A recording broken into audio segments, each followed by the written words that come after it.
Assalamualaikum warahmatullahi wabarakatuh. Kembali lagi di channel Berita Mistis. Untuk kisah kali ini ada sebuah cerita kiriman dari Aisyah Kanaya Ajar. Sebuah kisah yang berjudul Lembah Hutan Larangan.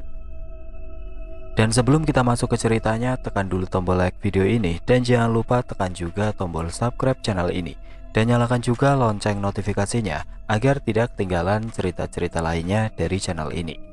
Dan buat teman-teman yang punya pengalaman horor dan pengen dibawakan di channel ini, teman-teman bisa hubungi langsung kontak admin kami yang sudah saya sertakan di kolom deskripsi. Dan seperti apa untuk kisah kali ini, langsung saja kita masuk ke ceritanya.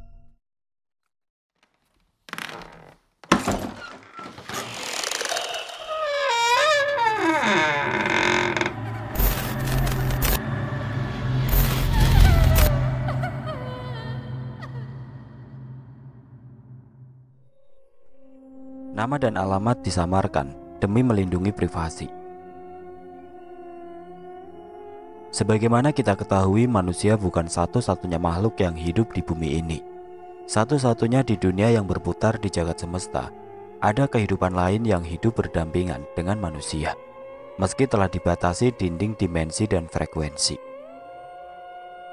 Sifat buruk dosa manusia, dengan keserakahan dan keangkuhannya, tidak jarang menerobos lintas batas, yang mana membuat mereka akhirnya saling bersinggungan. Selalu ada sebab akibat atau konsekuensi dari setiap perbuatan, khususnya yang berkaitan dengan gaib. Di tengah malam terdengar suara dering HP-ku. Aku pun terbangun untuk melihat siapa yang telah menelponku malam-malam kayak gini. Ternyata aku dihubungi oleh Mang Anton, dan aku pun bergegas mengangkat panggilan tersebut. Terdengar suara di seberang telepon yang teramat panik. Halo, Assalamualaikum Aisyah. Waalaikumsalam, Mang. Ada apa kok tumben telepon malam-malam? Mang Anton baik-baik saja kan? Maaf Aisyah, Amang mengganggumu malam-malam. Amang butuh bantuanmu. Apa kamu bisa pulang dulu ke kampung? Lah kok ngedadak sih, Mang? Emang ada apa? Coba Amang jelasin dulu penyebabnya apa. Amang tidak bisa menjelaskannya di telepon Aisyah. Tolong Amang ya, kamu pulang dulu. Ya sudah, besok Aisyah akan minta izin untuk cuti beberapa hari. Amang tunggu kepulanganmu, timpalnya, dan obrolan pun berakhir. Singkat cerita, setelah aku dapat izin karena ada urusan keluarga, aku bergegas ke terminal bis. Pikiran tidak tenang, hati pun terasa gelisah. Sebenarnya apa yang telah terjadi? Waktu pun berlalu, hari semakin sore. Setibanya di kampung halaman, aku masih harus berjalan kaki menuju rumah Mang Anton. Sekitar 15 menit berjalan kaki. Tidak disengaja di samping jalan aku menubruk seseorang. Aduh, maaf, ucapku setelah aku mengamati siapa yang barusan kutubruk. Ternyata dia Adit. Aisyah, kamu tumben waktu suruh pada di jalan, mau kemana? Tanya Adit. Dit, iya nih, aku terburu-buru mau ke rumah Mang Anton. Lah, kamu juga lagi ngapain di jalan? Tanyaku kembali. Habis dari warung sambil beli pulsa. Udah naik, biar aku antar sampai ke depan rumah Mang Anton. Akhirnya aku diponceng Adit. Setibanya di halaman rumah, aku disambut oleh Bibi yang terisak. Menahan tangisnya, aku bergegas untuk menghampiri dan memeluknya. Lalu bertanya, Assalamualaikum, Bi. Bibi kenapa, Bi? Aku dihampiri oleh si Mamang. Ngobrolnya di dalam saja, Aisyah. Baik, Mang. Setelah kami duduk di ruang tamu, aku menatap raut wajah Amang yang tidak karuan. Karena aku diburu rasa penasaran, aku pun bertanya dengan apa yang telah terjadi sampai aku harus balik kampung. Mang, sebenarnya apa yang telah terjadi? Apa Amang bisa menceritakannya sekarang? Yang terdengar malah isak tangis dari si Amang. Dan yang menjawab pertanyaanku adalah Bibi. Keponakanmu Aisyah, Cika, dia dalam bahaya. Terkejutlah aku pada saat itu dan kembali bertanya. Maksud Bibi apa? Aisyah masih bingung nih. Apa Bibi bisa jelaskan secara detail? Cika diculik, Adit menimpali. Ah, kapan? Maksudnya Cika diculik kapan? 2 hari yang lalu, sejak pulang dari pesantren. Amang sudah libatkan kepolisian, tapi belum ada hasilnya. Terus Amang tahu Cika diculik dari siapa?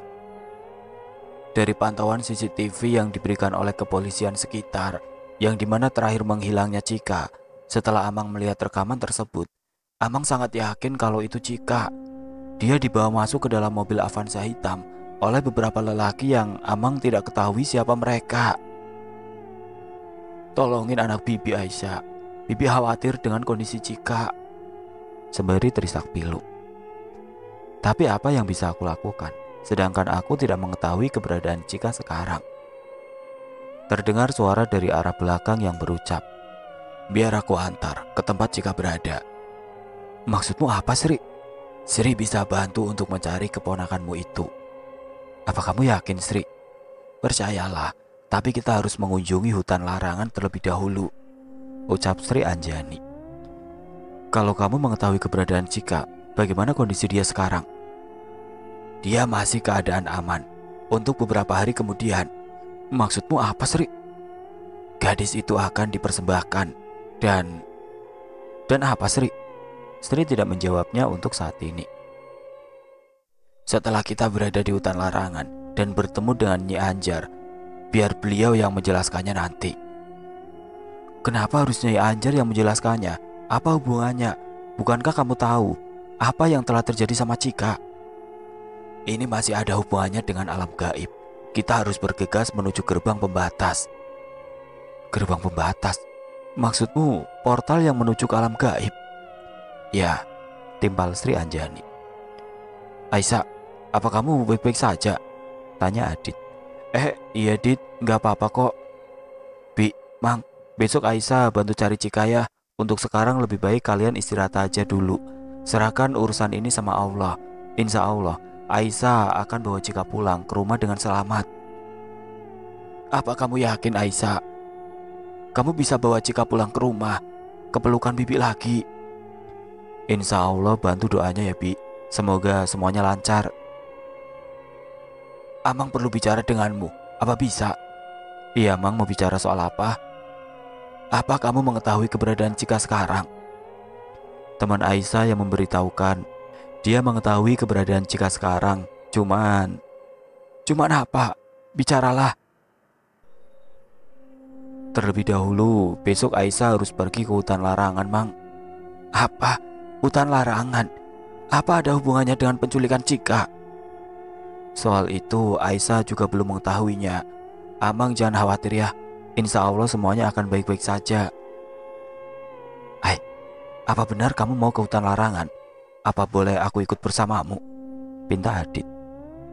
"Hutan itu hutan larangan, hutan yang paling tidak aman untukmu. Aku minta tolong Dit untuk kamu menjaga keluarga Mang Anton. Di saat aku tidak ada, apa bisa?" "Tapi kamu akan pergi dengan siapa ke hutan tersebut?" tanyanya kembali. "Jangan khawatir, aku pergi dengan teman-temanku." "Apa yang kamu maksud teman yang tidak kasat mata, Dan aku pun cuma tersenyum simpul, lalu menganggukkan kepala, arti membenarkan perkataan Adit. "Hati-hati," ucapnya kembali. Singkat cerita, aku kembali ke tempat kelahiranku untuk sekedar berziarah ke makam Abah, mengenang masa kecilku dulu. Sekarang aku di sini, di pemakaman umum Pasir Honje, di mana Abah disemayamkan. Walaupun aku tahu Abah sudah moksa, tapi aku selalu mendoakan Abah dan leluhurku. Dan menyambangi tempat peristirahatan terakhirnya. Setelah dari pemakaman, aku melanjutkan perjalanan menuju ke tempat yang dimana dulu menjadi rebutan. Warisan berdarah dari pamanku yang harus menewaskan mereka semua. Ya, itu rumah bekas peninggalan Abah. Dan sekarang aku berdiri di teras depan rumah, menatap penuh kenangan di masa lalu. Dan tempat ini sudah menjadi pondok pesantren untuk anak-anak yang kurang mampu. Aku lebih memilih melanjutkan perjalananku untuk menelusuri ke dalam hutan yang dimana tempat kelahiranku berada. Ya, itu hutan larangan. Hutan gelap yang dipenuhi semak belukar dengan tanah merah yang licin karena semalam diguyur hujan. Aku harus lebih berhati-hati melewatinya karena terdapat akar yang mencuat di permukaan tanah yang cukup tajam. Walaupun hari masih siang, tapi setelah aku memasuki dalam hutan, terasa gelap mencekam dengan suhu yang sulit kuungkapkan. Setelah 1 jam perjalanan yang posisinya di tengah hutan, Aku yang saat ini berdiri di depan pohon kembar yang memisahkan alam manusia dan alam lain. Pohon kembar menandakan gerbang gaib atau portal. Aku pun melangkah masuk dan mulai melihat perwujudan Sri Anjani yang sedang menatapku, lalu mengangguk untuk segera pergi. Tapi sial, langkah kita dihadang oleh sosok tidak dikenal. "Nai, awas!" teriak Sri. Serentak aku pun menghindar dari serangan dadakan yang dilontarkan terhadapku. Mengejutkan. "Siapa kau? Mengapa menyerangku secara tiba-tiba?" "Seharusnya aku yang bertanya, kenapa kalian memasuki wilayahku tanpa seizinku?" "Tunggu dulu. Seharusnya kami memasuki hutan sebelah timur, tempat Nyai Anjar berada." "Kalian salah, ini hutan selatan," timpal dari sosok tersebut. "Siapa kau sebenarnya?" "Aku penguasa di sini, siluman kuda hitam, Walang Ireng." Dan aku menatap Sri yang kebingungan. "Maaf, kami tidak bermaksud untuk memasuki wilayah kalian. Kurasa ada kesalahan di saat perjalanan tadi." "Tidak, Nai, perjalanan ini tidaklah salah," timpal Sri. "Maksudmu apa, Sri?" "Merekalah yang pemberontak. Mereka sengaja menghalangi perjalanan kita." Aku pun berbalik menatap ke arah sosok itu berada. Lalu sosok demi sosok bermunculan, memperlihatkan rupa yang sangat menjijikan. Siluman-siluman dari golongan yang berbeda jenis, mereka berkumpul di tempat ini. "Apa maksud kalian menghalangi perjalanan kami?" Dengan tegas Sri bertanya. Dan sosok itu pun tertawa sembari berucap, "Aku tahu rencana kalian untuk menemui Nyai Anjar. Kalian ingin mencari keberadaan sosok seorang gadis, bukan? Bagaimana kau mengetahuinya? Sebenarnya siapa kalian? Dan mau apa?" tanya Sri kembali. Bagaimana mereka mengetahuinya? Apa mereka ada hubungannya dengan penculikan Cika? Aku melihat senyuman dari mereka semua. Aku yakin mereka ada hubungannya. "Perkataanmu benar, anak manis. Kami ditugaskan untuk melenyapkan kalian berdua. Tapi setelah melihat dirimu, aku tertarik dengan aura biru yang terdapat dalam tubuhmu dan pancaran putih dalam energimu. Siapa kau sebenarnya?" "Jangan macam-macam kau dengannya," timpal Sri Anjani. "Kau akan berurusan denganku." "Rupanya kau Dewi Sri Anjani. Bagaimana kau bisa dengan manusia ini?" "Bukan urusanmu," ucap Sri. "Akan aku biarkan kalian hidup, asalkan kalian mau mengikuti keinginanku. Ikut denganku ke istana, mengabdilah di kerajaanku. Bagaimana pendapatmu, para karma?" "Hamba setuju, Tuhan." "Jangan berharap aku mengikuti perkataanmu. Pantang bagiku mengabdi kepada siluman rendahan seperti..." "Sungguh manis ucapanmu, Dewi Anjani. Kau tahu apa yang akan terjadi kepada kalian berdua kalau kalian menolakku?" "Aku tidak peduli dengan apa yang akan terjadi. Akan aku hadapi, walaupun aku harus berhadapan denganmu," jawab tegas Sri Anjani. "Besar juga nyalimu. Baiklah, hadapi pasukanku semua. Kalau kau bisa."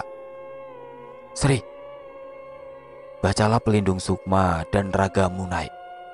Dan aku baru tersadar kalau aku membawa jiwa beserta tubuhku ke alam yang lelembut.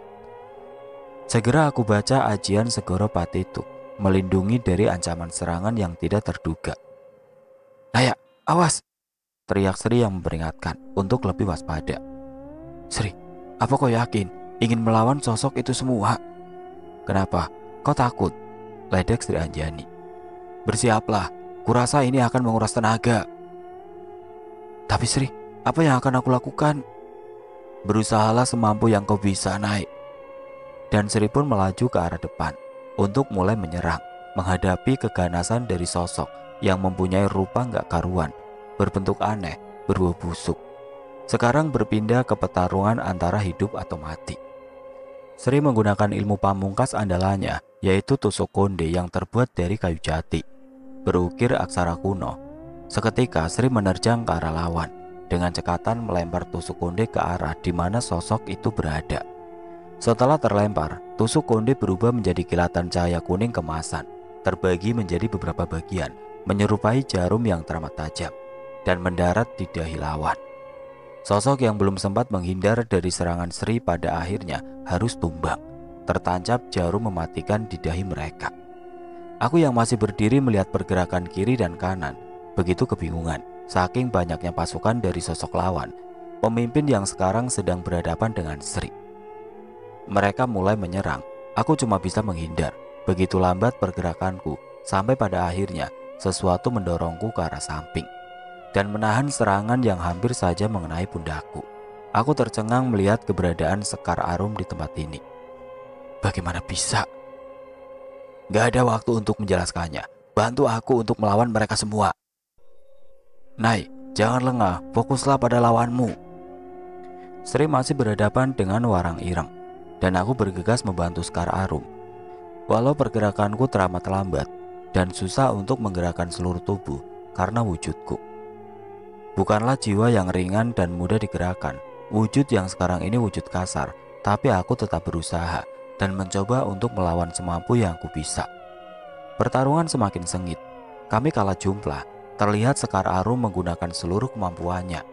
Terlihat dia begitu gigih untuk menyerang ke arah lawan. Tanpa ia sadari musuh sebenarnya berada di arah atas. Terdapat siluman monyet yang sedang bersiap untuk menyerang.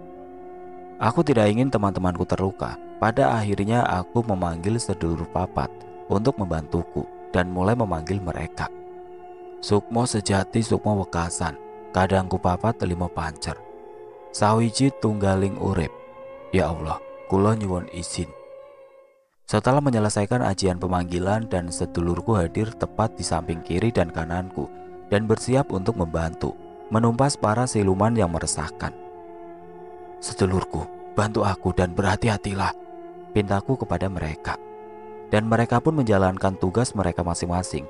Dan Sri melempar suatu pusaka ke arahku untuk aku pergunakan. Sebuah busur tanpa anak panah.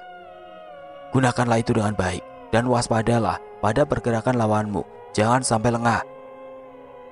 Aku yang kebingungan dengan pusaka yang diberikan oleh Sri. Cuman busurnya saja. Sedangkan anak panahnya mana? Gunakan saja seperti biasanya, nanti kau juga akan mengetahui dengan apa yang akan terjadi. Sekar Arum yang melihatku kebingungan, dia pun memberikan saran. Aku mulai membidik salah satu siluman yang bertengger di pohon, karena mereka juga menggunakan benda yang sama seperti itu. Aku mulai membidik salah satu siluman yang bertengger di pohon, karena mereka juga menggunakan benda yang sama sepertiku. Aku mulai membidik. Kilauan cahaya yang berupa anak panah pun melesat ke arah sosok dan menumbangkan siluman keras satu persatu. Mereka berjatuhan dibarengi suara dentuman di saat mereka mendarat di permukaan tanah. Sampai suatu ketika aku yang lengah tidak menyadari dengan apa yang telah terjadi.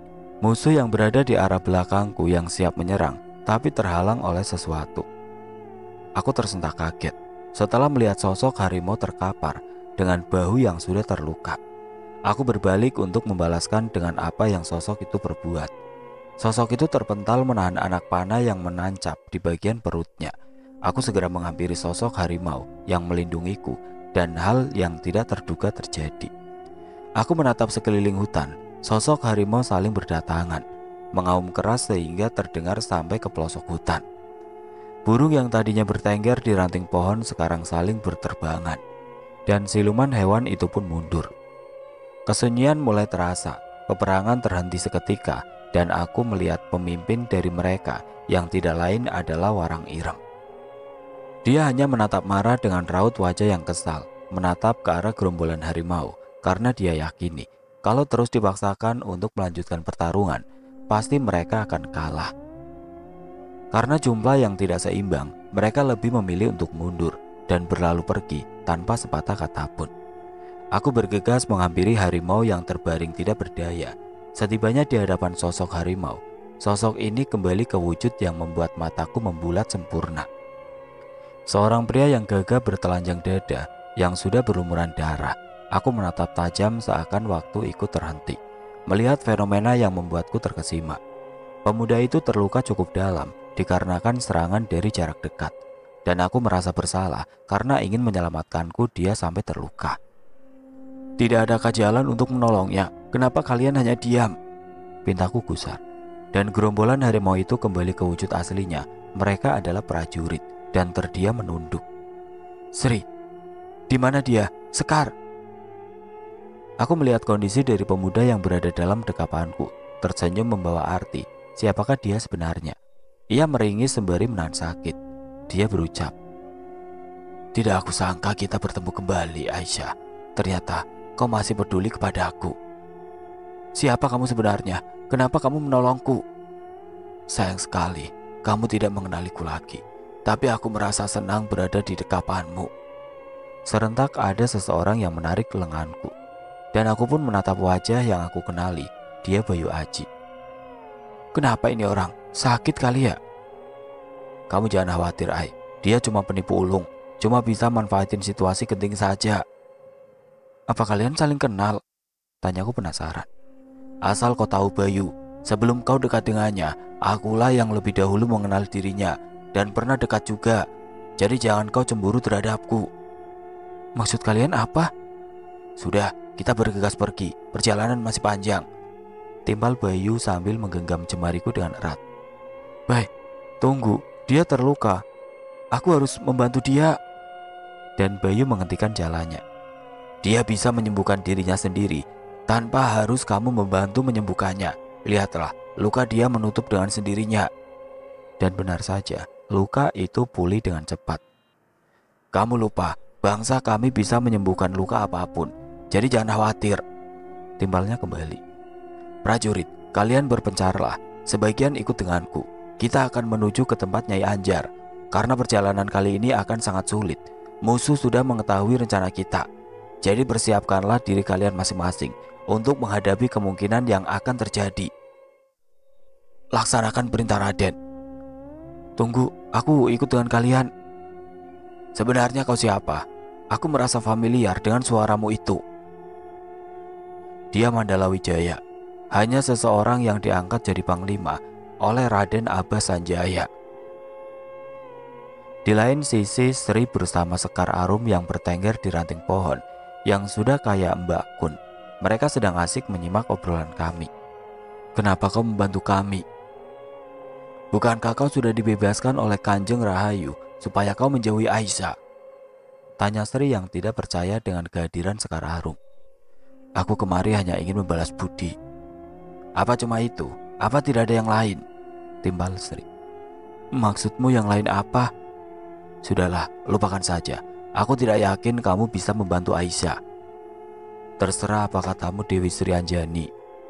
Akan aku buktikan kepadamu kalau aku akan berusaha melindunginya, walau aku harus mengorbankan nyawaku." Tidak terasa perjalanan semakin masuk ke dalam hutan. Kabut tebal mulai menyelimuti, pandangan mulai terhalang. Dari jarak yang cukup jauh, terlihat sepasang bola mata yang berwarna merah sedang mengintai kita semua. Semua prajurit kembali ke wujud aslinya dan bersiap untuk menyerang. "Baik, tolong perintahkan kepada prajuritmu, jangan menyerang lebih dulu. Sebelum kita mengetahui siapa mereka, aku merasakan hal yang membuat aku ragu." "Aku pun merasakan hal yang sama sepertimu," jawab Mandala Wijaya. Dan aku melirik ke arahnya, tatapan Bayut yang tidak suka dengan jawaban dari Mandala. Mandala Wijaya mulai memberikan isyarat untuk tidak menyerang, tapi tetap waspada karena kemungkinan tidak terdeteksi akan adanya bahaya yang mengancam. Sosok di depan kami mulai mendekat. Cahaya dari bola mata mulai bermunculan dan semakin banyak terdengar suara dari dalam kabut. "Tahan, jangan menyerang dulu. Kami sedang mencari informasi tentang keberadaan lembah hutan larangan." "Apa kalian mengetahuinya?" ucap sosok yang ternyata sebagian dari mereka adalah manusia sepertiku. Pantas saja energi mereka seolah tertutupi, dan sedikit yang kurasakan, ternyata sebagian dari mereka adalah manusia, tapi bagaimana mereka berada di alam ini? Terdengar bisikan dari prajurit yang tidak jauh dari tempatku berada. Benar juga apa yang dikatakan prajurit itu. Bagaimana bisa, terkecuali mereka bukan manusia sembarangan atau yang berilmu tinggi. Aku melihat sosok yang berdiri di arah belakang, tinggi besar dan juga bersayap, memiliki paruh yang panjang disertai kuku-kuku yang tajam. Siluman Gendrawali, siluman burung yang sebagian tubuhnya berwujud manusia. Tidak habis pikir, berapa banyakkah sosok unik bin aneh di alam ini, batinku. "Maaf jika kami mengganggu perjalanan kalian. Perkenalkan, namaku Dava, dan ini Mahesa, dan ini kakakku Ningrum. Dan sosok yang di belakang kami adalah Gandrawali, penjaga keluarga kami, beserta pasukannya. Akan aku jelaskan kenapa kami berada di sini. Kami dibantu masuk dan bertahan di alam ini berkat bantuan Gandrawali. Aku ingin mencari keponakanku yang bernama Rere, gadis kecil berusia 7 tahun, putri dari Ningrum dan Maesa kakakku. Ternyata kasusnya sama seperti yang aku alami saat ini. Terus apa hubungannya dengan lembah hutan larangan? Apa jangan-jangan Cika juga berada di sana? Apa nggak lebih baik kalian ikut bersama kami? Ucap Bayu kepada mereka. Kami akan menuju ke gubuk di tengah hutan, tempat Nyai Anjar. Kebetulan kami juga mencari seseorang. Yang aku cari keponakanku, Cika namanya, usianya baru 11 tahun. Apa kalian juga mengalami hal yang sama? Tanya Maesa. Seperti yang kalian dengar. Baiklah, kami akan mengikuti kemanapun kalian pergi. Tunggu Dava, apa kamu yakin akan pergi bersama mereka? Tanya Ningrum gelisah. Aku yakin kak, kita akan bersama-sama mencari keberadaan Rere dan gadis yang mereka maksud itu Cika. Tapi Dava, berapa lama kita akan mengikuti mereka? Kakak khawatir kalau Rere dalam bahaya. Kaningrum, aku pun sama seperti yang kakak rasakan, khawatir dengan kondisi keponakanku. Tapi yang tahu jalan lembah hutan larangan adalah Nyai Anjar sendiri. Karena beliau sudah lama berada di hutan ini, apa sebaiknya kita bergegas pergi? Ucapku dengan tegas. Dan akhirnya Kang Ningrum mau ikut serta menuju ke lokasi Nyai Anjar berada. Di tengah perjalanan, kami melihat gubuk yang terbengkalai, berdiri kokoh berada di tengah hutan yang dikelilingi pohon menjulang tinggi, ditambah kabut tebal mulai menghampiri. Gubuk itu tidak satupun lampu yang menyala, namun dari balik jendela yang besar, aku seperti melihat satu sosok tengah berdiri, menatap ke arah kami. Rasa penasaran tanpa sadar memaksa mata untuk fokus memperhatikan sosok itu. Kupandangi dengan lebih tajam melihat ke satu titik, karena terhalang kabut yang semakin menebal. Seketika rasa panik mulai menghampiri. Bersama dengan itu, aku melihat sosok besar berbalut kain putih, berkuncup. Itu sosok pocong yang menatap ke arah kami. Dari balik jendela, dengan kulit hitam legam terdapat luka menganga, menatap kami tidak suka. Seakan tatapannya mengancam untuk tidak kami mendekat ke tempat kekuasaannya. Bagaimana ini? Dikira tempat itu tidak ada penunggunya. Terus apa kita akan melanjutkan perjalanan? Berapa lama lagi kita akan sampai? Ucapku. Sudah dekat dengan tempat yang dituju, namun kami tidak ingin mengambil resiko. Tebalnya kabut cukup membahayakan kita apabila tetap melanjutkan perjalanan. Karena di balik kabut, bahaya sedang mengintai kita semua. Terlebih tidak satupun dari kami mengetahui bahaya apa yang menanti kita di depan sana. Timbal Mandala. Apa kita akan memasuki gubuk itu untuk berlindung sementara? Tanya Ningrum. Tidak mungkin, kalian gak lihat tatapan dari sosok itu. Aku rasa bukan hanya sosok itu yang berada di dalamnya, tapi masih banyak lagi. Mahesa merasa tidak tenang jika harus berlindung di gubuk yang ada penunggunya. Aku hanya terdiam. Tidak tahu harus mengomentari apa yang ada dalam benak hanya keponakanku. Bagaimana kondisinya? Sampai kapan kita semua terjebak di tempat ini? Terdengar lolongan yang membuat telinga sakit. Kami menyadari bahaya sedang mengintai, sedangkan kita kebingungan antara memasuki ke dalam gubuk yang dihuni oleh sosok pocong atau berdiri di tempat kami masing-masing dan menunggu apa yang akan terjadi. Pilihan yang sulit. Kita akan melawan mereka bagaimanapun caranya, ucap Gandrawali memberikan saran. Itu tidak mungkin. Kita belum tahu sosok apa yang akan datang menghadapi kita semua di sini. Aku merasakan energi yang sangat kuat di balik kabut itu. Lebih baik kita masuk ke dalam gubuk. Timbal Bayu. Tidak, aku tidak setuju, tolak Mahesa. Kalian tidak sadar, gubuk itu memancarkan aura negatif. Coba lihat aura itu. Begitu hitam, aura kutukan. Itu sangat bahaya kalau kita memasuki ke dalam sana. Benar apa yang dikatakan Mahesa. Lebih baik kita waspada dengan apa yang akan terjadi, timbal Dava. Kondisi semakin rumit. Kita dikelilingi oleh banyak sosok yang kita tidak ketahui sosok apa itu. Sebuah ancamankah atau sebaliknya? Aku hanya bisa membatin. Di belakangku terdengar bisikan, "Berhati-hatilah, kurasa mereka siluman serigala yang menginginkan dirimu. Mereka mencium darah dari tubuhmu yang beraroma wangi bagi mereka, karena kau masuk ke alam lelembut beserta tubuh kasarmu." Ucap Sri Anjani mengingatkan, "Semua yang berada dalam jiwamu menjadi incaran para makhluk yang haus akan kekuasaan. Maka dari itu, berhati-hatilah." Terdengar suara geraman dan cahaya merah di balik kabut. Kami semakin bersiaga akan bahaya yang sedang mengintai. Kami membuat formasi lingkaran. Gandrawali mengisyaratkan sesuatu. Dia akan membuat perisai dengan pusaka yang dia miliki, sebuah tombak trisula. Lalu dia tancapkan ke dalam tanah yang melingkar melindungi kita semua. Terlihat sosok itu keluar dari dalam kabut. Kami melihat sosok siluman serigala dengan perawakan tinggi besar, juga berekor, mempunyai moncong yang panjang, bola mata yang merah menyala, cakar dan taring yang tajam, dan mereka bukan merangkak, melainkan berdiri tegap seperti layaknya manusia. Dan sekarang semua sosok itu berjalan mendekati tempat kami berdiri. Jarak yang hanya 15 meter dari hadapan kami, begitu jelas perwujudan yang mengerikan. "Siapa kalian? Kenapa menghalangi perjalanan kami?" tanya Gandrawali. Sosok itu tertawa meledek. "Gandru Wulung, itu panggilanku." Sosok itu memegangi sebuah pusaka seperti cambuk berwarna hitam yang terlihat di tangannya. "Sudah aku peringatkan, aku akan membunuh siapapun yang memasuki hutan ini tanpa seizin dariku," ucap sosok itu. Kami merasakan nada keangkuhan dalam nada suaranya. "Kuperingatkan pada kalian semua, berhati-hatilah dengan cambuk yang digenggam oleh makhluk itu." Gandrawali memperingatkan kami semua. "Kalau sampai tersentuh pada anggota tubuh kalian, akan menimbulkan luka bakar yang teramat panas dan juga bisa melumpuhkan kalian." "Aisyah, bagaimana denganmu? Apa kau siap?"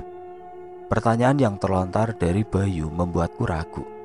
"Tenang Aisyah, ada aku di sampingmu," ucap Mandala Wijaya menenangkan batinku. "Kita semua ada untukmu," timpal Bayu yang tidak mau kalah. "Kita akan berjuang bersama-sama.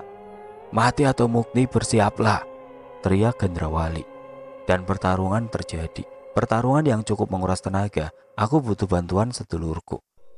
"Sukmo sejati, sukmo wekasan, kadang kupapat, limo pancer, sawiji tunggal ing urip. Ya Allah, kula nyuwun izin." Tanpa nunggu perintah dariku, mereka pun mulai menyerang.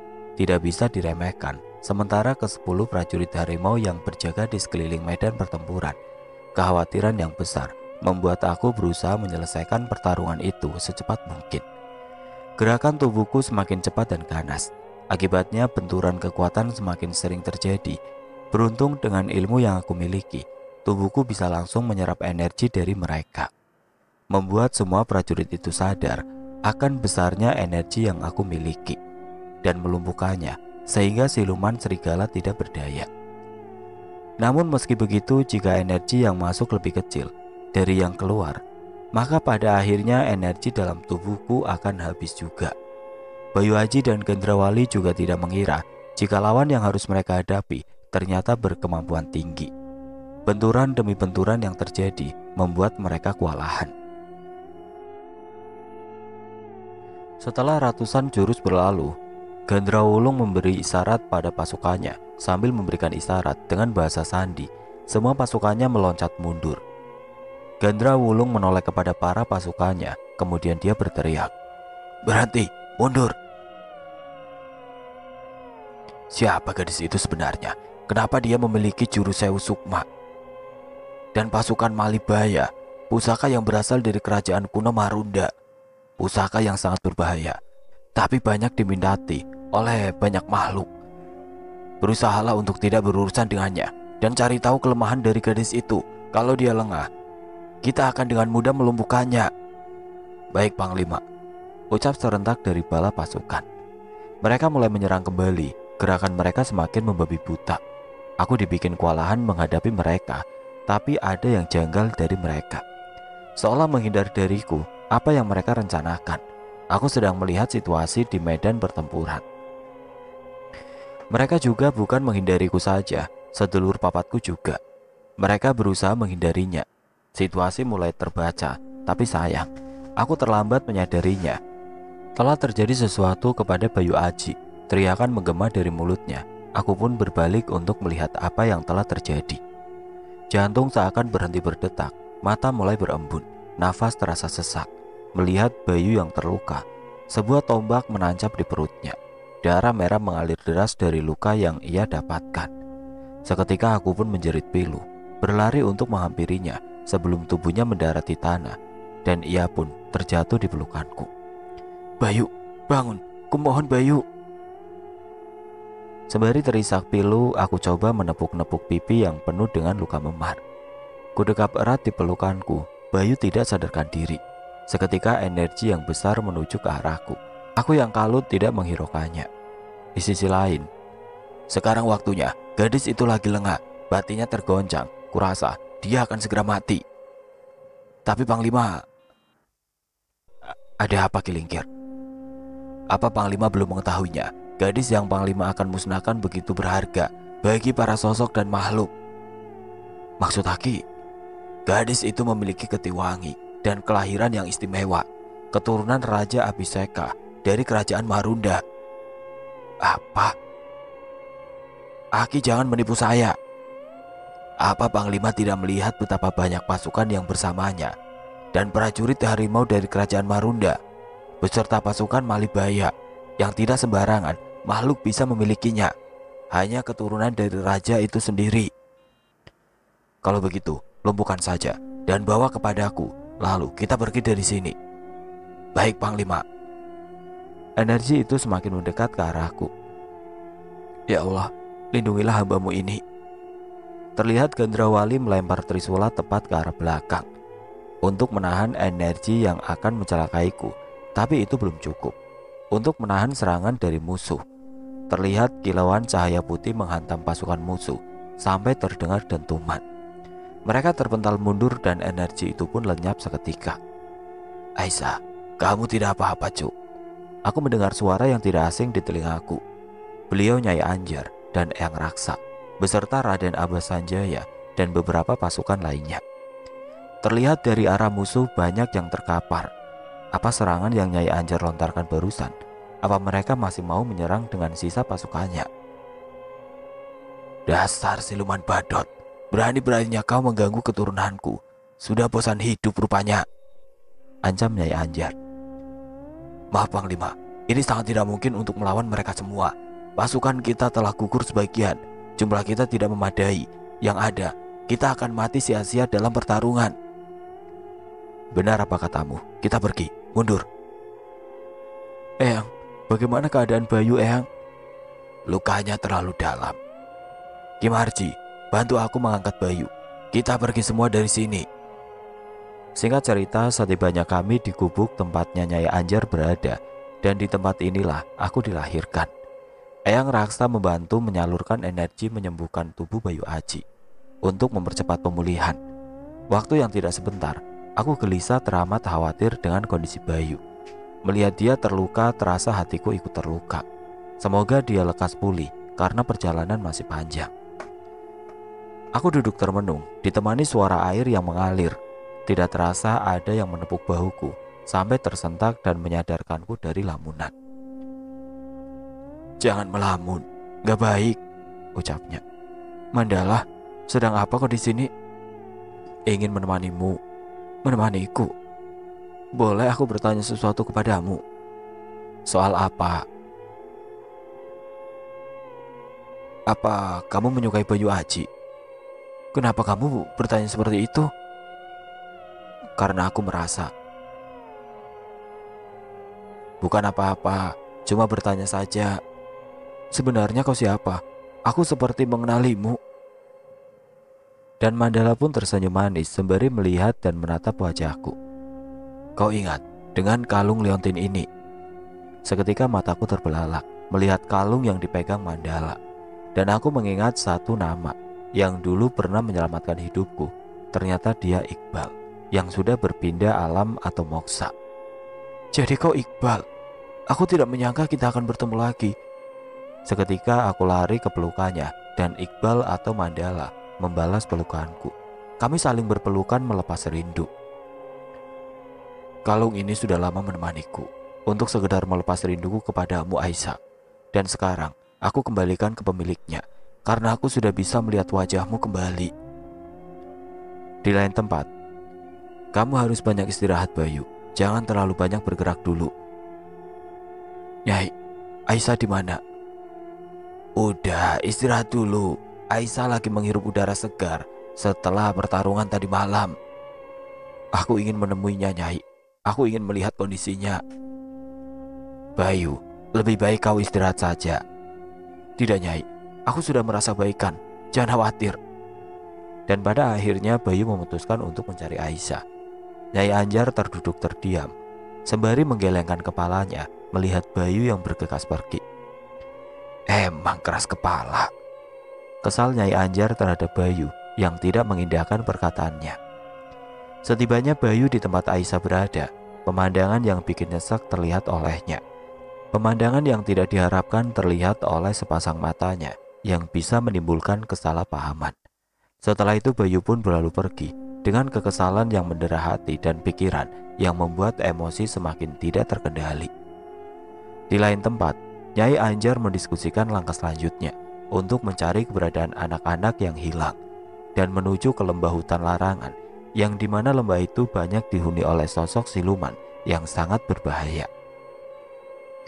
Nyai Anjar berucap, kalau lembah hutan larangan itu terbagi menjadi dua bagian, yang satu berada di alam manusia dan yang satunya lagi berada di alam lain. Ada kemungkinan anak-anak masih di alam manusia. Di saat malam satu suro nanti, pas bertepatan gerhana bulan, anak-anak akan diserahkan menjadi bagian ritual dan akan berakhir di lembah hutan larangan yang berada di alam lain. Maksudnya, apa kelompok kita akan dibagi menjadi dua untuk misi penyelamatan? Timbal Mahesa. Ya, kau benar. Setidaknya kita bisa menghalau dari hal yang tidak diinginkan. Kita akan membuat strategi.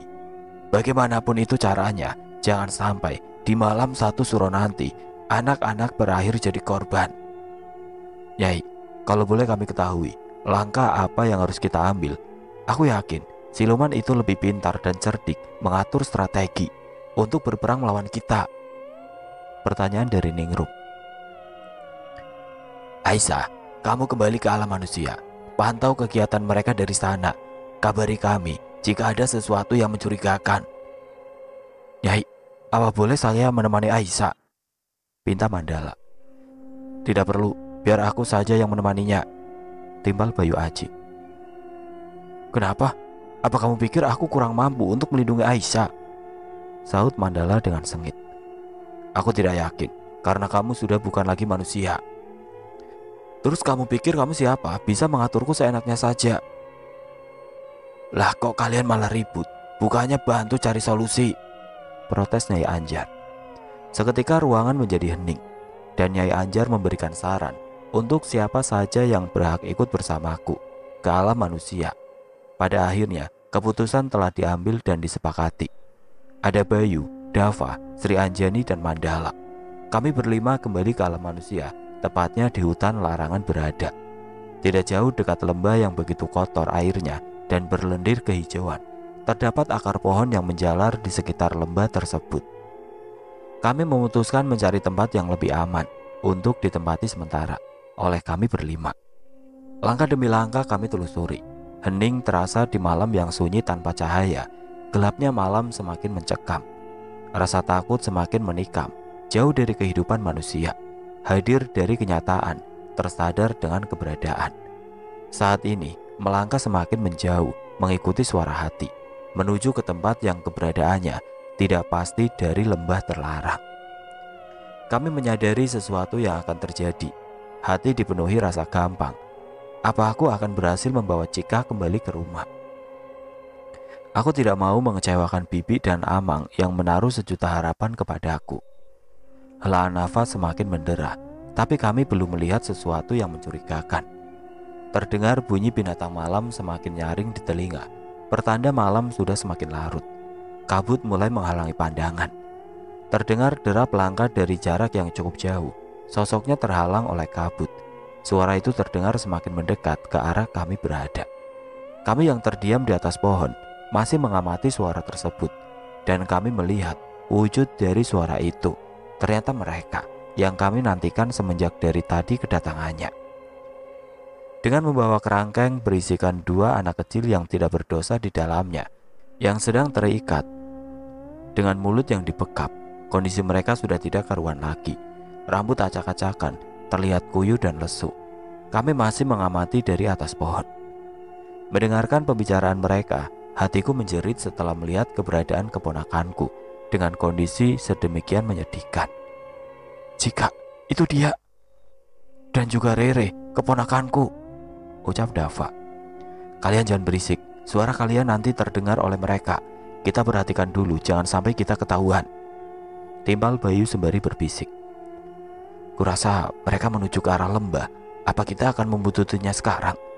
saran Dava sembari menatap ke arah kami. "Kita pakai jalur atas saja, di bawah terlalu berbahaya," timpal Sri Anjani.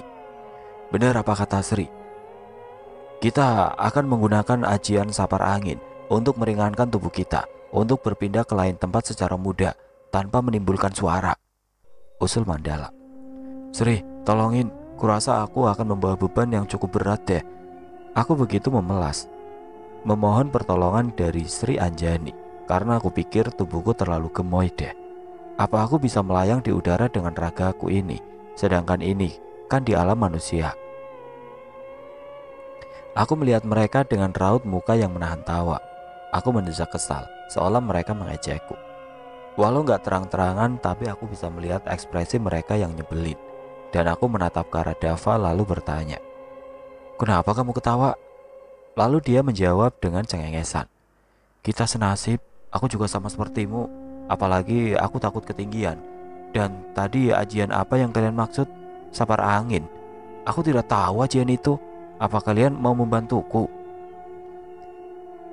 Dengan refleks aku mengetuk kepalanya dan dia pun mengaduk. Lalu bertanya, "Kenapa sih ketuk aku? Emang salahku apa?" "Kamu bertanya salahmu apa?"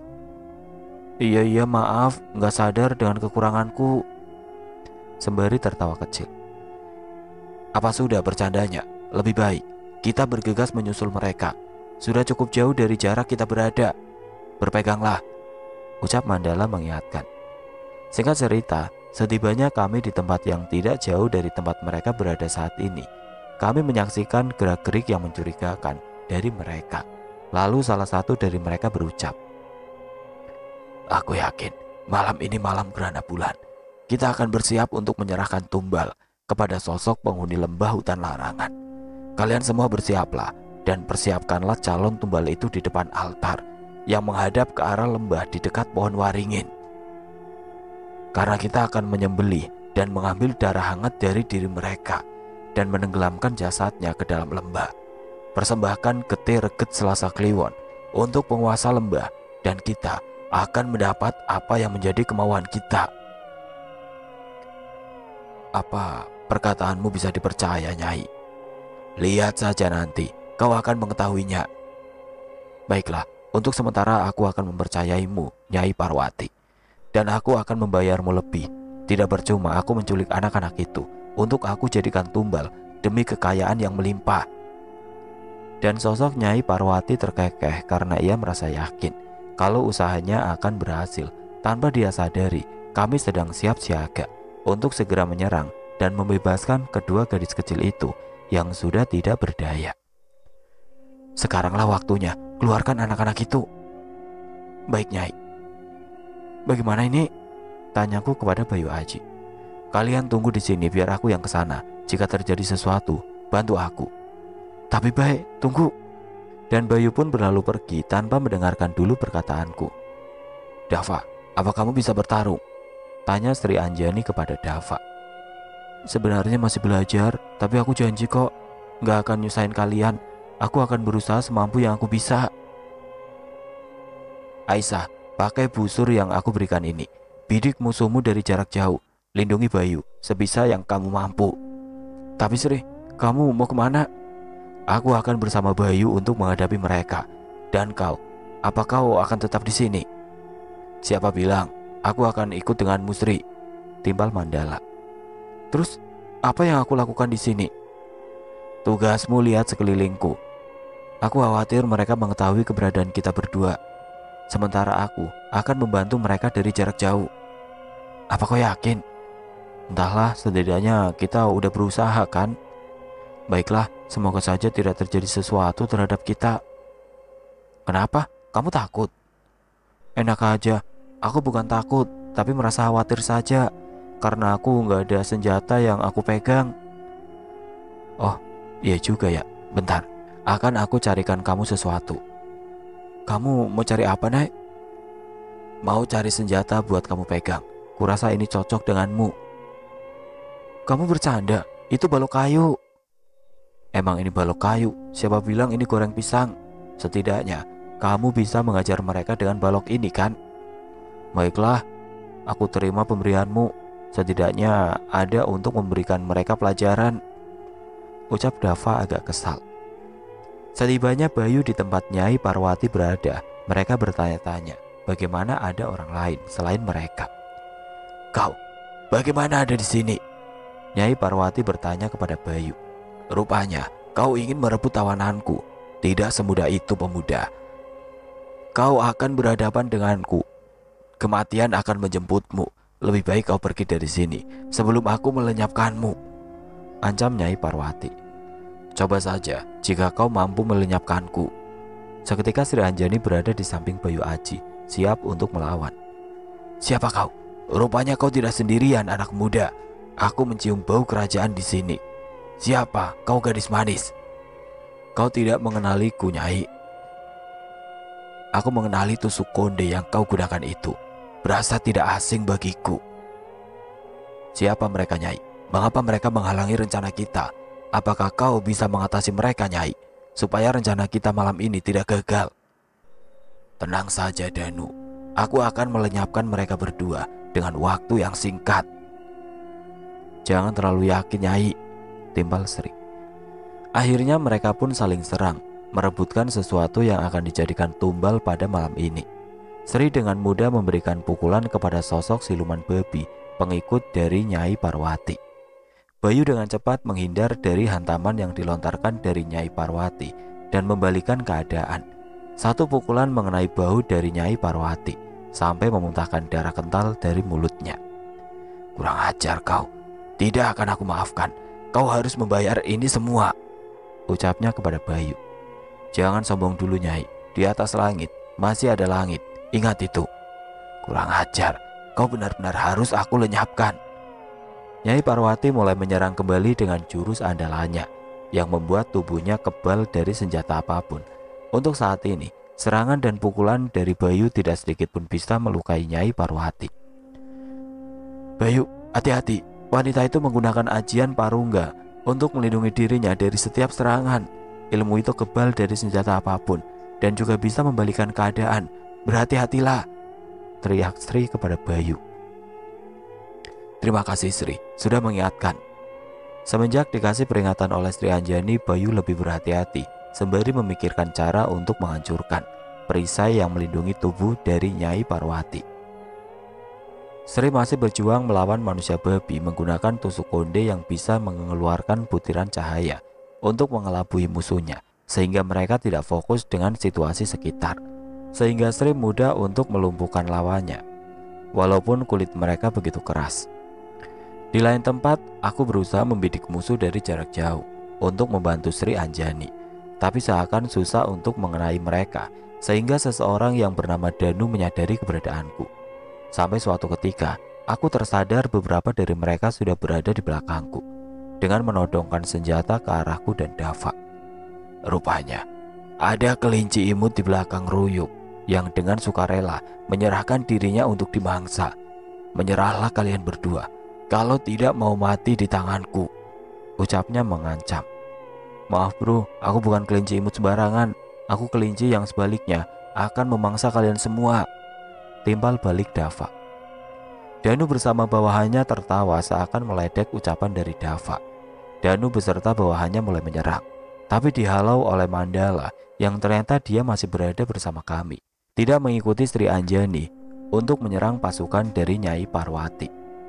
Mandala, bukannya tadi kau pergi bersama Sri? Aku khawatir denganmu, Ai. Aku gak mau kau terluka. Siapa kau? Apa kau kelinci juga sama seperti mereka yang siap mati di tanganku? Perkataan Danu membuat Mandala murka, sehingga bola matanya memerah semerah darah. Gigi taringnya mencuat. Kuku-kuku panjang mulai memperlihatkan ketajamannya. Wajah tampan berubah mengerikan. Dengan sempurna, Mandala merubah dirinya menjadi manusia harimau yang siap mencabik-cabik musuh di depannya. Danu beserta bawahannya perlahan mundur, merasa tercengang melihat perubahan dari sosok Mandala. Tidak disangka, kau siluman harimau rupanya. Sembari terbata-bata. Ya, kau benar. Dan sekarang, kaulah kelincinya yang siap aku mangsa. Mandala sembari menyeringnya memperlihatkan taringnya yang tajam, seakan ia sedang membalikan keadaan, sehingga mereka terdiam dengan perkataan yang terlontar. Mereka semakin bersiaga, dan ternyata Nyai Parwati membawa pasukan yang lebih banyak untuk mengalahkan kita berlima. Siluman babi mulai mendekat ke arahku berada. Sosok Danu tertawa terbahak-bahak karena ia yakin dengan pasukan yang bertambah banyak itu, dia akan bisa memenangkan pertempuran. Serang, perintahnya kepada siluman babi. Mandala bersiap dari arah depan menerkam mereka satu persatu, mencakar dan mencabik-cabik, lalu membantingnya secara brutal. Aku yang kebingungan dengan situasi ini disadarkan oleh Dava. Nai, ayo jangan diam saja. Kalau kau nggak mau mati di sini, lihatlah keponakan kita berdua. Kita harus membebaskannya sebelum gerhana bulan tiba. Kau benar, tapi bagaimana dengan mereka? Mereka terlalu banyak. Kau pergilah ke tempat Nyai Parwati berada, biar aku yang membantu Mandala. Kau yakin akan melakukannya? Dan Dava pun cuma tersenyum. Lalu ia pun mulai memperlihatkan kemampuan bela dirinya. Dengan rasa khawatir, aku pun berlalu pergi mendekati tempat di mana Bayu Aji berada. Setibanya di tempat, aku berusaha mendekati kerangkeng yang mengurung Cika dan Rere. Jangan berisik. Teh Aisyah, Cika nggak salah lihat kan? Teteh mau selamatin Cika ya? Teh, Cika takut, Cika mau pulang. Isakan Cika membuat aku prihatin. Cika tenang dulu ya, Teteh akan berusaha. Teh Aisyah, awas di belakang. Serentak aku berbalik ke arah belakang. Mereka sudah mengetahui keberadaanku. Mereka mulai menyerang dengan membabi buta. Sebagian dari mereka membawa Cika dan Rere. Mereka dibawa pergi, dan aku kewalahan menghadapi semua siluman babi ini. Karena pandanganku tidak fokus dengan pertarungan, pada akhirnya aku terkena tendangan yang cukup menyakitkan. Tapi tetap pandanganku mencari keberadaan keponakanku yang entah di mana. Aku menjerit memanggil namanya, sampai suatu ketika aku melihat siluman babi membawa Cika dan Rere ke pinggir lembah. Entah apa yang akan dilakukannya. Siluman yang berhadapan denganku terus menyerang. Pusaka yang berada di lengannya terus mengeluarkan suara yang membuat telingaku sakit. Aku terus memegangi kedua telinga yang berdengung kencang. Bukan hanya itu, akan tetapi membuat jarak pandangku menjadi buram. Serentak suara itu terhenti dan aku kembali dengan kesadaranku. Ada seorang kakek tua yang membantu untuk kembali bangkit. Anda siapa? Tanyaku terhadap seseorang yang tengah membantuku. Bangunlah, selamatkan keponakanmu. Dia dalam bahaya. Biar siluman ini aku yang urus. Tapi Anda siapa? Tanyaku kembali. Namaku Basusut. Setelah mengetahui namanya, aku pun berlalu pergi dan tidak lupa mengucapkan terima kasih. Dan Basusut pun menyerang siluman babi itu dengan mudah dan cepat. Aku pun berlari mencari keberadaan keponakanku. Sampai di pinggir lembah, aku melihat siluman babi menghanyutkan tubuh Cika dan juga Rere ke dalam dasar lembah. Kedua gadis kecil itu sudah tidak sadarkan diri. Dengan rasa panik, aku berlari menghampiri kedua sosok itu. Setelah dekat dengan keberadaan mereka, aku tidak menyerang sosok itu, melainkan tanpa berpikir panjang, aku pun terjun ke dalam dasar lembah. Bayu yang melihatku berbuat nekat. Dia pun ikut terjun. Entah apa yang ada dalam pikirannya. Di lain tempat, hentikan perbuatanmu, Nyai. Kau hanya merugikan orang saja demi sesuatu yang tidak nyata wujudnya. Sudah berapa lama kau mengabdi kepada sosok penghuni lembah, memberikan ia tumbal sesuai perintah, tapi sampai saat ini suamimu tetap mati. dan tidak bisa dihidupkan kembali. Kau sudah ditipu dan dimanfaatkan olehnya. Sadarlah Nyai. Bukan urusanmu kakek tua. Kau juga sama sepertiku, dasar pecundang. Pantas saja aku mencium bau pengkhianat sepertimu. Apa kau ada di pihak mereka sehingga kau berani-beraninya menghentikanku dan menggagalkan rencanaku? Aku tidak sama sepertimu, Nyai. Aku tidak berada di pihak manapun. Aku sadar jalan yang aku tempuh adalah salah. Maka dari itu aku akan menebus segala dosaku dengan cara melenyapkanmu, Nyai.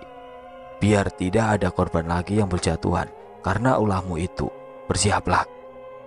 Cih, bangsat. Coba saja kalau kau mampu. Sri, kau mengenal kakek tua itu? Tidak, aku tidak mengenalnya.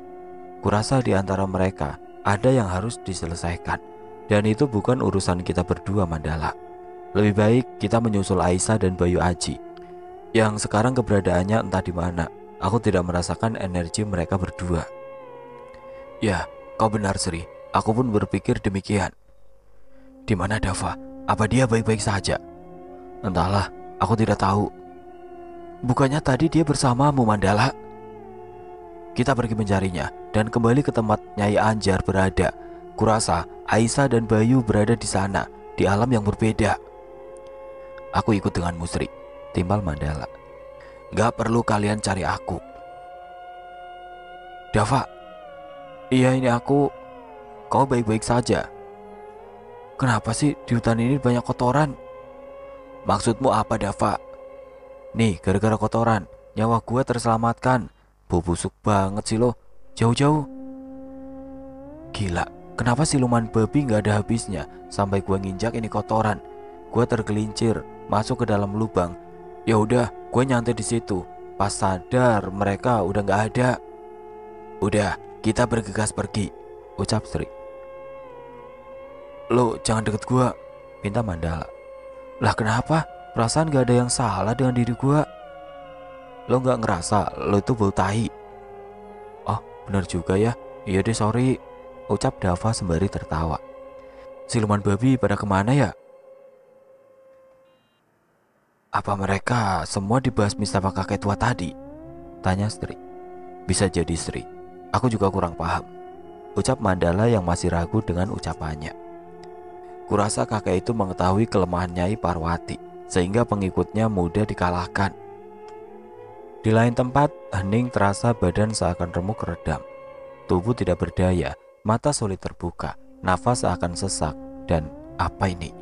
Kenapa bibir ini merasakan sentuhan yang hangat dan terasa lembab yang membuat jantungku berdetak kencang. Panas dingin mengiringi rasa suhu tubuh ini.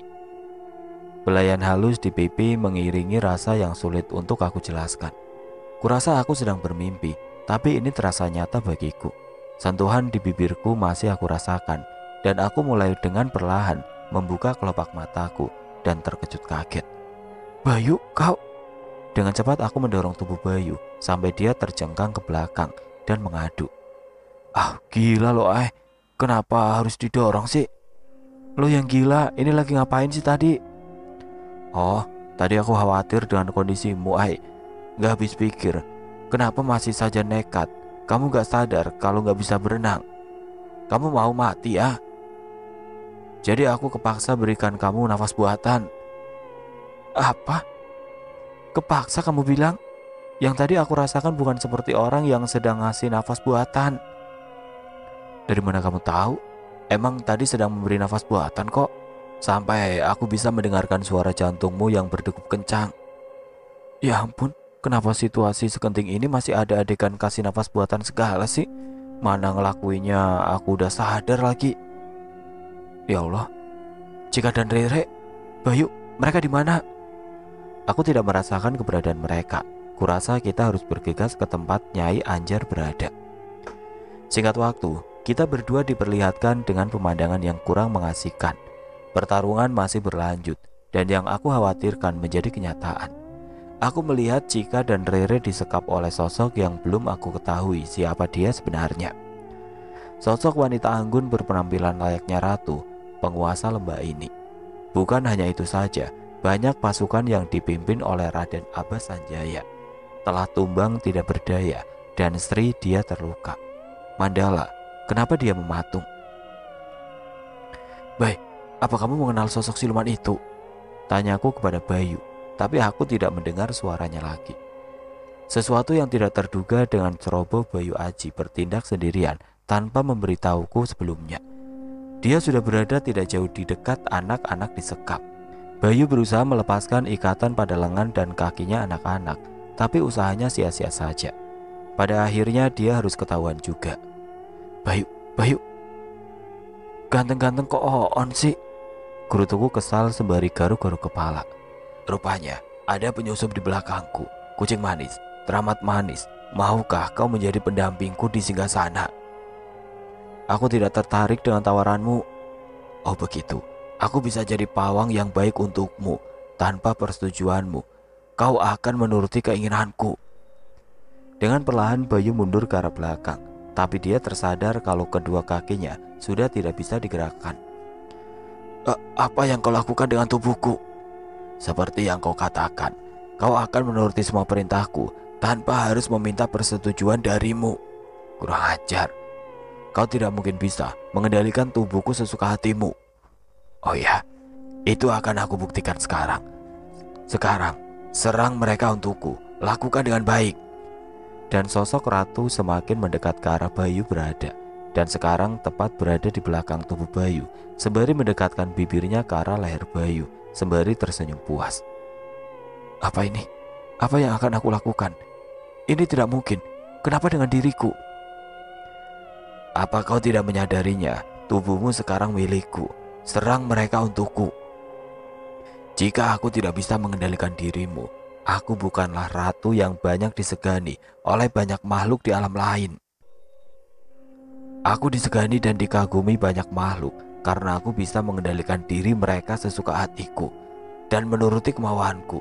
Akulah ratu penunggu lembah larangan. Ucap makhluk itu dengan gemulai, sembari lengannya meraba bagian dada dan juga di bagian leher Bayu. Aku yang melihat mereka dari jarak jauh membuat diriku geram, sungguh menjijikan. Samar-samar terdengar bisikan yang mengatakan, baca ajian Sewu Sukmo, gabungkan dengan pusaka Malibaya. Hancurkan altar yang berada tepat di bawah pohon waringin. Dan aku menatap ke arah altar yang berupa batu besar, berwarna merah kehitaman. Kurasa itu darah dari tumbal yang sudah makhluk itu terima. Setelah melihat altar itu, aku semakin geram dibuatnya. Berapa nyawa yang sudah dikorbankan demi sesuatu yang belum pasti hasilnya.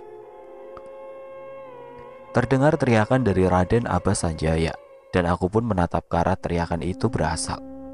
Bayu, sadarlah, kendalikan dirimu, jangan kau lukai Nyai Ajar. Aku begitu syok setelah melihat Bayu yang berlari kencang menghampiri Nyai Anjar dan bersiap mengayunkan pedang ke arah sosok Nyai berada. Sedangkan sosok Nyai dan yang lainnya tidak berdaya. Mereka terdiam mematung di tempat, tidak bisa berbuat apa-apa, seakan ilmu kanuragan yang dimiliki tertahan oleh sesuatu. Dengan tergesa-gesa aku berlari secepat yang aku bisa, tentunya dibantu dengan ilmu yang aku miliki. Tanpa Bayu sadari, aku sudah berada di depannya. Bayu yang tidak sadar karena dikendalikan oleh sosok ratu penunggu lembah. Dia mengayunkan pedang ke arahku. Aku berusaha menahan dengan ilmu kanuragan dan berusaha menyadarkannya. Baik, sadar. Jangan sampai kau terpengaruh, Baik. Apa kau tega mau melukai Nyai Anjar? Tolong, aku gak bisa terlepas. Energinya terlalu kuat. Energinya mengendalikan tubuhku. Bayu terus menyerangku dengan pedang yang ia pegang sampai pedang itu melukai lenganku. Darah mulai merembes. Gawat, kalau darah ini mulai tercium oleh banyak makhluk, akan berbahaya. Bayu, kau... Maafkan aku, Ai. Aku melihat wajah Bayu yang sudah dipenuhi air mata dan penyesalan yang teramat sangat. Matanya sudah memerah, menahan rasa amarah karena yang ia lakukan terhadapku tanpa sekeinginannya. Aku berlari dengan cepat dan memeluknya dengan erat. Aku mohon, Bai, sadarlah. Mereka sudah mengetahui jati diriku. Darah yang kau paksa keluar membuat bencana. yang sebenarnya akan terjadi di lembah ini. Sebelum itu terjadi, bantu aku menghancurkan altar yang tepat berada di samping pohon waringin. Seketika Bayu Aji terkulai lemas di pelukanku. Maafkan aku tidak ada niat untuk melukaimu. Maafkan aku, Nyai. Kurang ajar, siapa kau sebenarnya? Bagaimana kau bisa menghilangkan ajian pemikat sukma dariku? Aku baru menyadarinya. Aku mencium bau harum dari darahmu. Kau bukan gadis biasa. Wahai manusia, kebetulan sekali aku membutuhkan darah itu untuk memperkuat ilmuku dan memperluas kekuasaanku. Kemarilah mendekat ke arahku, gadis manis. Jangan kau tatap matanya, karena itu akan menguasai dirimu dan jiwamu. Apa kau sudah merasa baikan baik? Pelukanmu ternyata ampuh juga, dapat menghancurkan energi jahat yang menguasai tubuhku. Aku mendelik ke arah Bayu. Dia malah cengengesan, menyebalkan. Udah gombelnya, bantu aku semampu yang kau bisa, supaya aku bisa menggapai altar dan menghancurkannya. Baiklah, akan aku usahakan, timbal Bayu. Maafkan aku, Nyai. Aku belum bisa membebaskanmu beserta yang lainnya. Ada sesuatu yang harus aku selesaikan terlebih dahulu. Baiklah, aku bisa memahaminya. Berhati-hatilah, doaku bersamamu, cucuku. Ini tidak mungkin. Gadis itu tidak terpengaruh dengan panggilanku. Kurang ajar. Kurasa aku akan merebutmu dengan paksa dan meminum habis darahmu. Baik, sekarang. Bayu Aji hanya menganggukkan kepalanya saja. Lalu ia pun bergegas menyerang bawahan dari sosok penunggu lembah.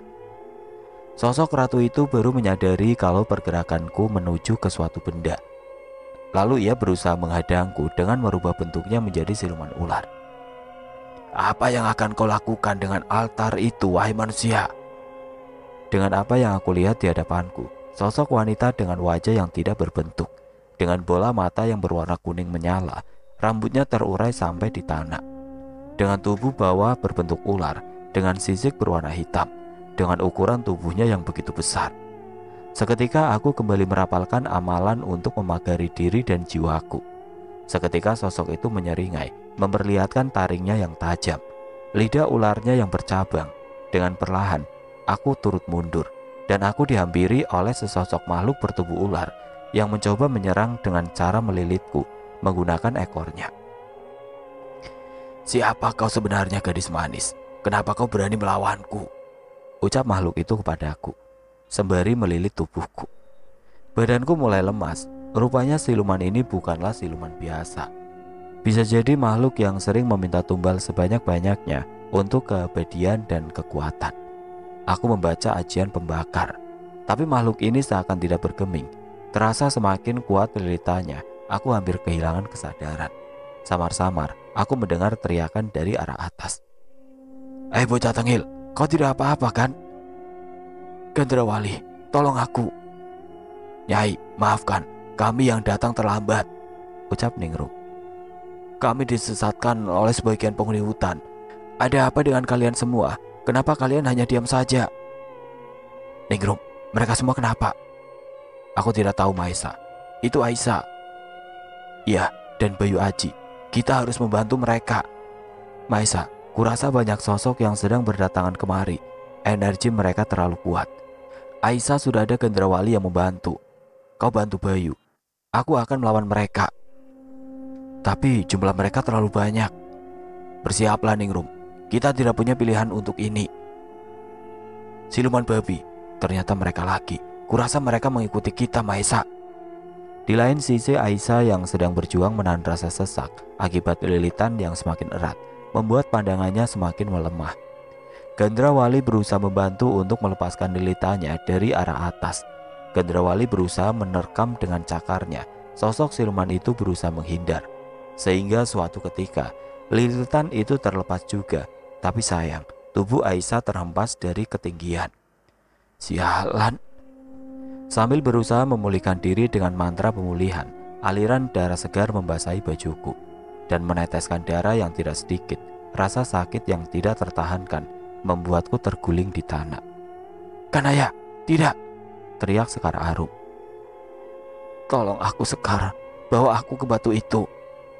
Kau terluka parah, Nai. Apa kau masih sanggup? Bawa aku cepat. Kita tidak punya banyak waktu. Cepat, Sekar. Siluman babi itu, mereka semakin dekat dengan jarak Nyai Anjar dan yang lainnya. Kalau tidak cepat, mereka bisa musnah. Baiklah, aku akan berusaha membantumu untuk menggapai batu tersebut. Tapi apa yang akan kau lakukan dengan batu itu, Nai? Apa kau yakin dengan kondisi kamu saat ini? Setibanya di tempat yang aku tuju, terdapat altar yang terbuat dari batu besar yang sudah berlumuran darah dari para korban. Aku berusaha mengeluarkan pusaka Malibaya yang diberikan Raden Abah Sanjaya. Aku berusaha menggabungkan dengan ajian Sewu Sukma. Sekar Arum yang melihat ini semua, dia perlahan mundur sembari berkata, Kanaya, apa kau akan melakukannya? Kau tahu pusaka itu bisa memusnahkan energi kita semua, bangsa makhluk halus. Tidak semua. Aku akan berusaha untuk melindungi kalian, walau dengan nyawaku. Insya Allah, kalau ini tidak aku lakukan, kita semua akan musnah di sini. Kalau kau bersedia bantu aku, bantu untuk menghalau yang akan menghalangiku. Baiklah, timbal Sekar Arum dengan cepat. Dengan posisiku menghadap batu altar, aku mengangkat tinggi-tinggi pusaka Malibaya. Sembari memejamkan mata, samar-samar aku mendengar bisikan yang merapalkan ajian Sewu Sukma, dan aku pun mengikutinya.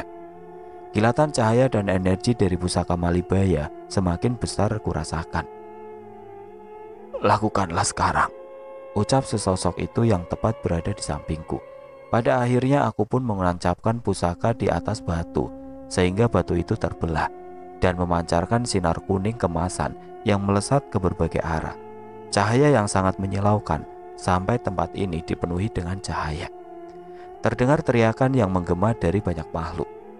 Setelah semuanya usai, aku berbalik arah menatap ke sekelilingku. Sekarang aku bisa mengembalikan keadaan. Aku melihat Nyai Anjar beserta Raden Abah Sanjaya dan yang lainnya. Mereka kembali pulih seperti semula, dengan luka yang sudah tidak berbekas di tubuh mereka. Tapi hal sebaliknya dialami oleh para musuh. Mereka terkapar tidak berdaya. Walaupun mereka masih hidup, tapi mereka tidak mempunyai kekuatan sama sekali. Aku melangkah menghampiri sosok siluman yang tadi hampir membunuhku. Ia berteriak di hadapanku. Kenapa kau tidak musnahkan saja aku? Kenapa kau cuma melenyapkan kekuatanku dan juga pengikutku semua? Tanpa kekuatan itu lebih hina daripada kotoran.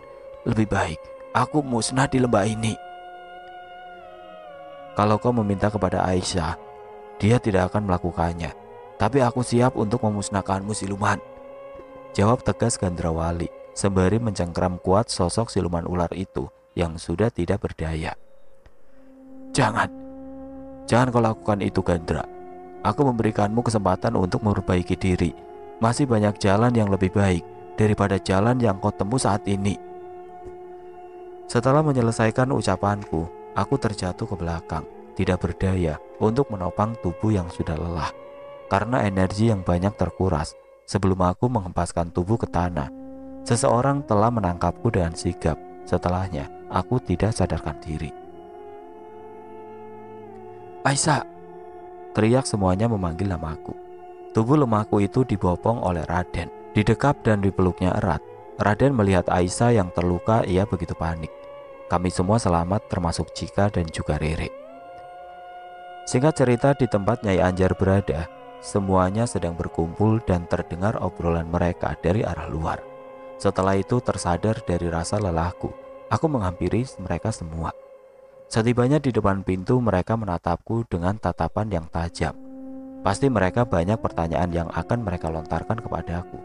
Aku hanya bisa membatin, tapi mereka malah tersenyum melihatku yang kebingungan. Bagaimana dengan kondisimu, Aisyah? Apa sudah lebih membaik? Ada pertanyaan yang harus kau jawab, Aisyah, ucap Bayu Aji. Kurasa pertanyaanku mewakili semuanya. Bagaimana pusaka itu tidak melukai kami semua, malah sebaliknya menyembuhkan luka kami? Apa kau bisa menjelaskannya? Sedangkan setauku pusaka itu, ucap Bayu menggantung. Di saat aku menggunakan pusaka itu, aku mendengar bisikan untuk membaca amalan Sewu Sukma atau 1000 Sukma untuk melindungi kalian semua. Jadi energi pusaka itu tidak akan menyerap energi kalian, karena sukmaku ada bersama kalian di dalam diri dan jiwa kalian. Apa kalian memahami penjelasanku? Amalan Sewu Sukma. Dari mana kamu mempelajari amalan itu, Ai? Semenjak menggunakan pusaka Malibaya. Kurasa raja sendiri yang menurunkan amalan itu untukmu, Aisyah, di saat diri sedang terdesak. Semuanya sudah berakhir. Kami keluarga besar Maesa mohon pamit. Aku ucapkan banyak terima kasih kepada kalian semua. Berkat bantuan kalian, aku bisa menemukan anakku Rere dengan kondisi selamat. Kami mohon undur diri. Semoga di lain waktu kami bisa bertemu lagi dengan kalian semua. Assalamualaikum. Waalaikumsalam. Ningrum pun memelukku dengan penuh rasa haru dan berlalu pergi. Jika kalian membutuhkan bantuanku, aku Gardawali, siap membantu kalian. Kami undur diri. Setelah melihat kepergian mereka, aku pun menatap Bayu untuk segera pergi, membawa Cika kembali ke rumah. Kurasa aku sudah meninggalkan alam manusia terlalu lama. Aku khawatir dengan Bibi dan juga Mang Anton yang berharap keselamatan anaknya. Kami juga harus pergi, Nyai, untuk membawa Cika kembali ke rumah. Singkat waktu, setibanya kami di halaman rumah Mang Anton dengan kondisi Cika yang terlelap tidur di pangkuan Bayu Aji. Waktu menunjukkan jam 12 malam. Aku meminta kepada Bayu untuk menghilangkan ingatan terhadap Cika kejadian demi kejadian yang sudah dialaminya di alam lain. Aku khawatir dengan kondisi Cika, jangan sampai dia menjadi trauma dengan apa yang sudah dilihat dan dialaminya. Dan Bayu pun mengikuti saranku. Menaruh telapak tangannya di atas kening Cika yang sedang terlelap tidur, lalu Bayu mengangguk. Aku berlalu pergi ke depan pintu untuk mengetuk pintu yang sudah ada di hadapanku dan berucap salam. Assalamualaikum. Terdengar derap langkah dari dalam rumah menuju ke depan pintu. Lalu terdengar suara kunci yang diputar. Pintu pun terbuka. Ya Allah, Aisyah! Teriakan Bibi membuatku terkejut. Dan Mang Anton pun keluar dari kamar setelah melihatku yang berdiri. Air mata itu tidak bisa ditahan lagi. Kamu sudah kembali, Neng.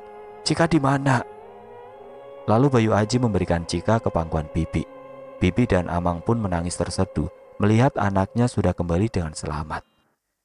Cika anakku, kenapa dengan dia, Neng?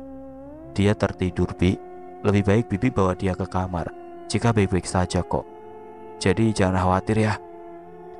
Kalian sudah 3 hari pergi tidak ada kabar sama sekali. Bibi merasa putus asa, Neng. Bibi gak usah bicara begitu. Aisyah harus kembali pulang dan besok sudah mulai kerja. Tapi ini sudah malam, Aisyah. Menginaplah di rumah Bibi sampai besok pagi. Aisyah harus kembali, Bi. Besok udah mulai kerja. Gak apa-apa, ada temen yang mengantarkan Aisyah. Bibi jangan khawatir ya. Assalamualaikum. Waalaikumsalam. Hati-hati, Neng. Kalau sudah sampai, kabari Bibi ya. Oh ya, Bi. Bibi jangan banyak bertanya ya pada Cika, karena dia tidak akan mengingat apapun. Cika hanya merasa kalau dia berada di alam mimpi saja. Iya, Bibi dan Amangmu sudah mengerti. Pada akhirnya aku pun berlalu pergi dari rumah Bibi. Di tengah perjalanan, Bayu Aji berucap, Nay, apa baik?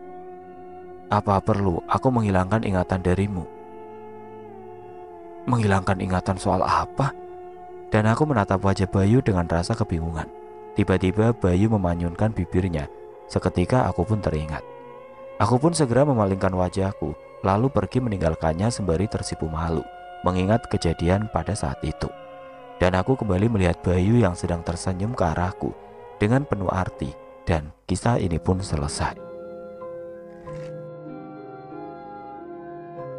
Oke teman-teman, sekian untuk kisah kali ini. Bagaimana menurut kalian tentang kisah ini? Tulis komentar kalian di kolom komentar. Dan terima kasih banyak buat Kak Aisyah Kanaya Ajar yang sudah mengirimkan kisahnya ke kami dan berkenan untuk dibawakan di channel ini. Dan buat teman-teman yang punya pengalaman horor dan pengen dibawakan di channel ini, teman-teman bisa hubungi langsung kontak admin kami yang sudah saya sertakan di kolom deskripsi. Dan buat teman-teman yang baru bergabung, jangan lupa untuk like, komen, share, serta subscribe channel ini. Dan nantikan kisah-kisah horor berikutnya tetap di channel Berita Mistis. Wassalamualaikum warahmatullahi wabarakatuh.